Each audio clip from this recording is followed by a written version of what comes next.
Hello, Patrick. This is how your file should behave, and I'm going to show you how your file would look when it's already set up, and I'm going to give you example transactions about how you should use your QuickBooks file, and you will see after this video that it will be clear and common sense. So, what I did was I set up just the shortcuts to the windows that you need. The only 3 transactions, or at least most of the time, you will only write a check, make a deposit, or make an invoice, and most of the invoices will be made automatically after you make the first one for each policy. And here you have your most important reports. The trial balance you learned from accounting, it's empty now because your file has nothing. The journal is not the journal from accounting, it's a report that I set up that shows you the results of, that shows you every transaction in the order in which it was entered into QuickBooks regardless of date, so that you could always see where you left off, and you could always see the date and time that something was entered, not just the date of the transaction. So these 2 reports you're going to use all the time to find and fix stuff. Your specific reports will be these 2. This will show you the remaining amount owed to insurance companies after you collected from the client and kept your commission part. This will show you only the amount owed that you have to repay that you collected from the client. And this report will show you the remaining balance of any unearned commission. So as time goes by, you earn the commission because the client could cancel on the insurance company and you would have to pay back a proportional amount. This report is going to show you that proportional amount that you would have to pay back at any given moment if a client canceled. So you need that report, and you need a report that shows you the remaining amount you owe to those companies. Everything else would be in your trial balance. And you remember from accounting, your profit and loss comes from the trial balance. Some of the numbers in the trial balance go on the profit and loss, and the rest go on the balance sheet. So you can add other reports as needed, but these are going to be the main reports that you need, and these are going to be the main transactions that you need. Now, let's take a look. This is an example file of how it should work. So let's take a look at an example transaction. Let's imagine on January 1, we sold an Allstate policy to Alan Arby and received from Alan $1,020. $900 of his money is for the policy, and $120 is your commission for this 1-year policy, and he gave you check number 6161. Now, unfortunately, you have to record this transaction twice. Once for the policy and second for the commission, as 2 separate deposits with the same identifying number. And you'll see how it goes. So one of the transactions will record this, and the other transaction will record that. And the total will be together in the trial balance. So watch how it goes. You're going to make a deposit because they deposited the money. We're assuming they deposited the money directly into your account.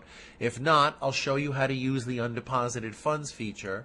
So this is received from, now you have to choose the underwriter of the insurance company, not the name of the client. It has to be the insurance company. You can put the name of the client up here as the identifier. This field here will identify the transaction. So you have to type in the same thing in this field up here for both entries. Now, it's January 1, and it was from Allstate.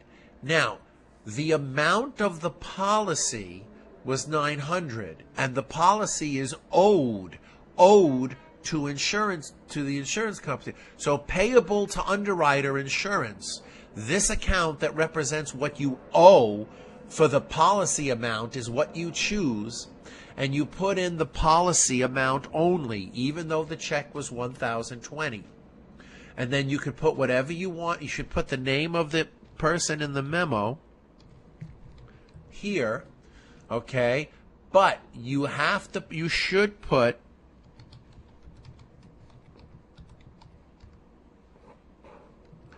something specific that identifies it up here, and you'll see why. So on January 1, 900 of the $1,020 gets recorded this way as payable to underwriter. And when you click Save and Close, you can see you owe money, you have money in the bank account, 900 on the one hand, but on the other hand, you owe that money to the underwriter. And if you click the specific report, it'll show you Allstate specifically is whom you owe. Now stay with the story. You now have to record this very same transaction a second time. Watch. You have to open the deposit report. Okay, same thing. Alan Arby, check number 61, and it was for Allstate, the company, but this time it was unearned commission, because the amount of this deposit that's unearned commission is $120. So it's $120, and you could put whatever you want in the memo. I suggest you put in both memos the same thing. Maybe even add the check number, but that field doesn't really help. You'll see. So we recorded this same transaction twice. Save and close. Now when you look at your trial balance, the balance is correct. He gave you a $1,020 check, and you now have $1,020 in your bank account. But $900 is owed to the underwriter, and $120 is unearned, and you will earn it little by little as time goes by, as long as Alan does not cancel the policy. So now you can see owed to underwriters is $900, but refundable commission as of the day that you bought it would be $120. In fact, you know what? Whereas I think we should really put check number 61 in this first one here. That'll help you identify. You see. So now you have that. Now follow the story. So it will become clear when we do two more examples. January 5th, sold to farmers, Betty Boop, $22.40. $2,000 was the policy and $240 was the commission, and it was check number 7171. Again, very easy to record. It's a deposit. It's January 5th. The insurance company was Farmers. It was Betty. Check number 7171, and you can put that here. And you can put check number 7171 there. And the amount of the policy is $2,000. So the amount of the policy goes payable to underwriters, because that's what you'll reimburse them for. So that's how you record the amount of the policy. Then, with the same check number and the same memo, exact same check number, exact same memo, you do the same thing for farmers, but this time you put the money amount of the commission, unearned commission, right here, and that would be $240, and it's a one-year policy, and you recorded the two separate parts. And now it makes sense. You have a total of $3,260 in your bank account. But if you double-click to see the detail of why that balance is $3,260, you get a list of every transaction you recorded. And you can see these two were for Alan. This was the original deposit of $1,020. And these two were Betty. This was the second deposit of $2,240. And you could see in the memo, these two, if you make the memo field a little wider, these two belong together, so that when you compare it to your bank statement to do reconciliation, you know to mark off these two against the one that shows in your bank statement when you do your bank reconciliation. Now we need this third example, January 15th. It has to be another policy to Allstate before you got a chance to even pay Allstate the original from January 1.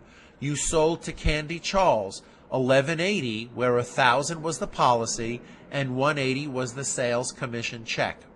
So let's take a look. It's the same like you did it check number 8181. It's the same thing. You open the deposit window, and what is it, January 15th? So you put January 15th, still Allstate. Now again, the amount of the policy was $1,000. So we're only going to put $1,000, and we're going to put Candy, check number 8181, or whatever memo you want to identify this with. And you should even put their check number there. And of course, the 1,000 is the policy.